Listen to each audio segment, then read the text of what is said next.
Bienvenue pour cette nouvelle émission de TV Sian en direct du Salon Sian, le salon de l'industrie du Grand Sud. Robotique, cobotique, que choisir? C'est à cette question que nous allons tenter de répondre avec nos invités, Jérémy Pedros et Nicolas Couche. Bonjour à tous deux. Bonjour. Jérémy Pedros, vous dirigez l'entreprise Actemium Toulouse Robotique, une entreprise du groupe Vinci. Le réseau Actemium, ce sont 320 entreprises et votre équipe à Toulouse est composée de 25 personnes. C'est bien cela ? Oui, tout à fait. On est dans un réseau d'entreprises Actemium qui porte les solutions et les services du groupe Vinci auprès des industriels. Et chaque entreprise va se segmenter sur des approches bien spécifiques. Aujourd'hui, mon entreprise est spécialisée dans l'intégration de systèmes robotiques et on a une multitude d'offres de solutions, de services auprès de nos clients. Le réseau Actemium aujourd'hui représente dans son ensemble 320 entreprises et il y en a une vingtaine qui sont spécialisées dans l'intégration de systèmes robotiques. Voilà. Merci pour cette présentation. Nicolas Couche, bonjour. Bonjour. Vous êtes pour votre part responsable produit robot de Fanuc France. Fanuc, c'est le leader mondial des systèmes d'automatisation industrielle. 200 personnes en France, 6000 dans le monde, un groupe japonais. Qu'est-ce que vous fabriquez ? Alors, effectivement, Fanuc fabrique beaucoup d'éléments pour l'automatisation des usines. Le premier métier de base de Fanuc est la commande numérique, mais Fanuc fabrique aussi des machines-outils, des machines d'injection plastique, des machines d'électroérosion et des robots industriels. Jérémy Pedros, vous êtes ce qu'on appelle un intégrateur. En quoi consiste votre métier? C'est quoi être intégrateur? Alors, un intégrateur en système robotique, c'est finalement l'élément essentiel dans la conception d'une cellule robotique. Donc, pour concevoir une cellule robotique, on va utiliser des organes standards que sont les robots. Et Fanuc propose une gamme de robots assez large en termes de taille, puissance, vitesse. Et le rôle de l'intégrateur, c'est d'avoir un rôle d'écoute du besoin des clients, de compréhension des fonctionnalités que veut atteindre le client en termes d'automatisation. Et c'est le rôle de l'intégrateur de choisir le bon robot, le robot le plus adapté à la fonction que veut couvrir le client, et de créer tous les ensembles qui vont être périphériques au robot. Donc autour du robot, on va retrouver des organes mécaniques, les préhenseurs, des systèmes d'alimentation, des convoyeurs. On va retrouver des ensembles informatiques pour piloter le robot, des programmes qui vont permettre de générer les trajectoires, mais aussi des programmes qui vont interfacer le robot avec son environnement. Et tous ces éléments spécifiques qui sont finalement en mesure de répondre à un besoin client spécifique, c'est le rôle de l'intégrateur de les amener, de les concevoir, de les étudier et de les intégrer. Voilà. Alors, merci pour cette explication. On va essayer ensemble de distinguer robotique et cobotique pour savoir ce qu'il faut choisir selon les cas qui se présentent, j'imagine. Mais d'abord, est-ce que vous pouvez nous définir ce qu'est la cobotique par rapport à la robotique? Nicolas Couche. Alors, la cobotique est une évolution de la robotique industrielle. Cette évolution a été définie dans de nouvelles normes qui ont été validées en début de cette année 2016, qui vont permettre donc d'installer des robots industriels dans une usine sans enceinte de sécurité et à proximité des opérateurs pour diverses tâches. Alors ça peut être de la collaboration ou de la coopération, ces deux petites distinctions. Et dans toutes ces installations de robotique collaborative, ce qui est très important, c'est de prendre en compte ce qu'est l'analyse de risque d'une nouvelle installation. Et là, il y a un très très gros métier d'ingénierie de la part des intégrateurs dans la conception des préhenseurs pour que le robot qui, lui, est collaboratif, puisse être intégré dans une cellule complètement collaborative à des fins de sécurité très très élevées.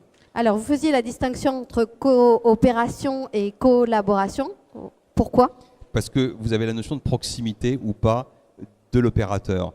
Effectivement, dans certains cas, on a besoin d'être à vraiment une très grande proximité du robot pour des opérations très spécifiques, ou autrement, on peut laisser un robot dans une zone de l'atelier seul, sans enceinte de sécurité, avec des moyens de sécurité spécifiques, sans opérateur à côté. C'est les deux petites distinctions. Et ça, cette notion, on va dire, de coopération existe depuis très très longtemps. La collaboration, c'est vraiment beaucoup plus récent.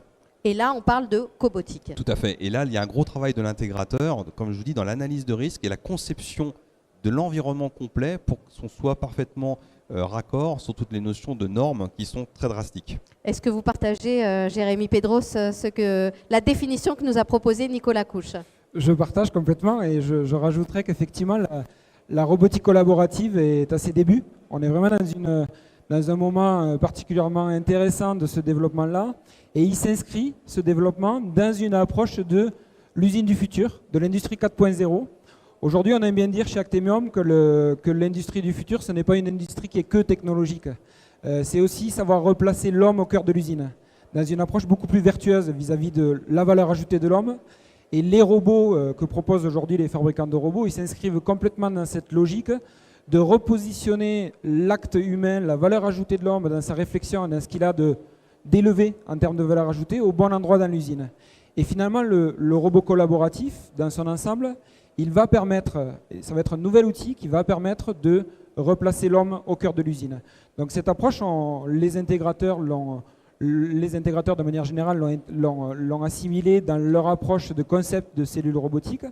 Et ce que disait Nicolas, c'est important, le robot, il a des fonctionnalités qui le rendent collaboratif, mais il faut faire une analyse globale de la cellule robotique dans son ensemble avec son préhenseur et ses différents éléments pour apporter une réponse en sécurité à nos clients.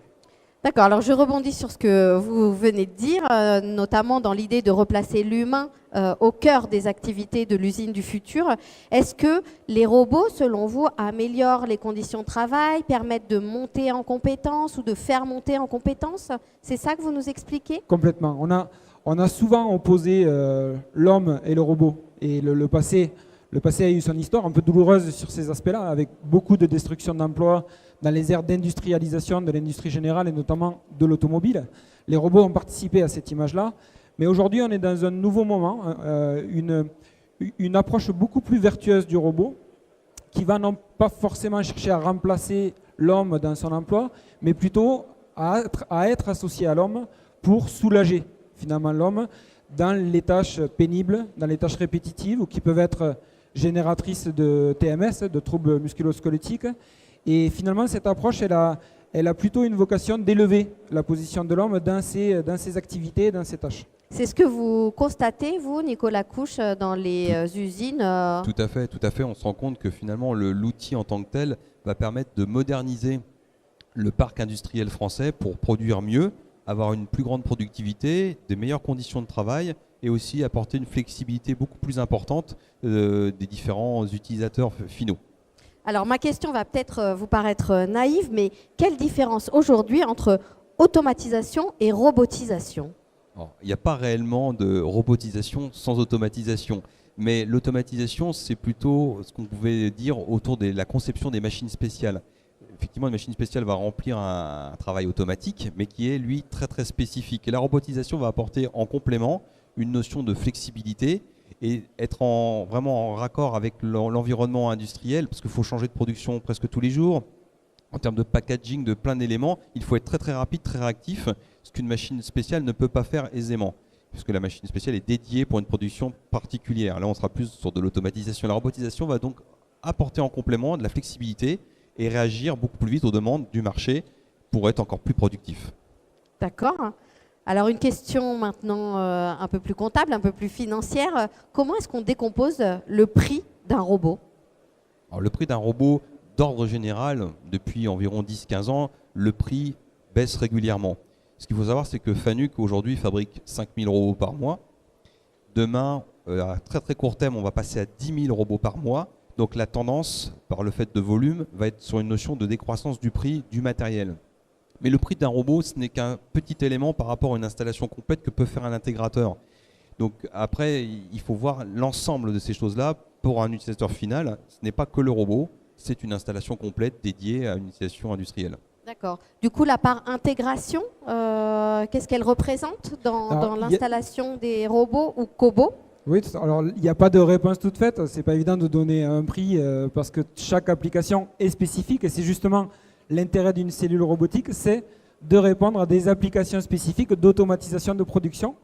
Donc le prix d'une cellule robotique, il est très dépendant de tout ce qu'on va retrouver dans la cellule. Le robot est un élément essentiel du prix de la cellule et c'est l'organe cœur central, mais on peut avoir des éléments périphériques au robot qui peuvent être de coûts très très variables. Mais pour aller un petit peu plus loin dans la notion de coût, aujourd'hui, ce qu'on perçoit dans l'approche financière de nos clients en termes de retour sur investissement, c'est que le robot permet une nouvelle approche du calcul de retour sur investissement. Et là, je m'adresse au directeur financier de nos clients, où finalement, un robot dans une entreprise, il a souvent plusieurs vies. Et un robot, il est acheté, contrairement à une machine spéciale, un robot, il est acheté pour une production de données à un instant T. Mais ce qu'on peut voir chez nos clients, c'est que quand la production s'éteint, parce que le cycle de vie du produit se termine, le robot, il ne disparaît pas. Le robot, il est réutilisé, il est reconditionné pour réaliser d'autres tâches dans l'entreprise. Et finalement, il peut être vu comme une ressource à part entière, avec une notion de rentabilité et de retour sur investissement beaucoup plus large que ce que peut être le retour sur investissement d'un simple produit. Voilà. D'accord, merci de ces indications. Alors, ce que j'aimerais maintenant vous poser comme dernière question à chacun, robot ou cobo, qu'est-ce qu'on choisit? Je commence. Alors, comme on l'a Jérémy dit, Pedros. la cobotique, c'est vraiment on est au début d'une nouvelle histoire. On a aujourd'hui un développement fort de ces activités, de la robotique collaborative. Donc, que choisir? Eh bien, ça va dépendre forcément des applications devant lesquelles on va être amené à travailler. J'aurais tendance à dire qu'aujourd'hui, on a de plus en plus l'idée de proposer de la cobotique autour de la robotique, et ça se fait petit à petit. On a des cellules robotiques classiques qui commencent à intégrer des fonctions cobotiques, et on commence à avoir des usages de la cobotique qui naissent. Et finalement, nos clients sont importants dans cette analyse. C'est aussi eux, en intégrant les concepts de la cobotique, qui amèneront des cas d'usage. Et les cas d'usage, aujourd'hui, ils existent de plus en plus. D'accord, donc le cobo complément du robot, vous partagez? Tout à fait. Et Fanuc a travaillé dans ce sens-là, c'est-à-dire que toute la gamme des robots collaboratifs Fanuc a été développée sur une base de robots standards pour qu'ils se noient complètement dans la gamme des robots en général et pour qu'on trouve le meilleur outil en fonction de l'application que l'on a besoin. Parce que ça va être une évolution, il y a une phase pédagogique pour expliquer ce qu'on peut faire, ce qu'on ne peut pas faire, parce qu'on ne peut pas non plus tout faire, pour l'utiliser correctement en toute sécurité. Messieurs, merci. Donc, Merci. nous allons choisir robot et cobo. Merci d'avoir répondu à nos questions. On vous retrouve très vite dans une prochaine émission de TV Sian. Merci, messieurs. Merci. Merci.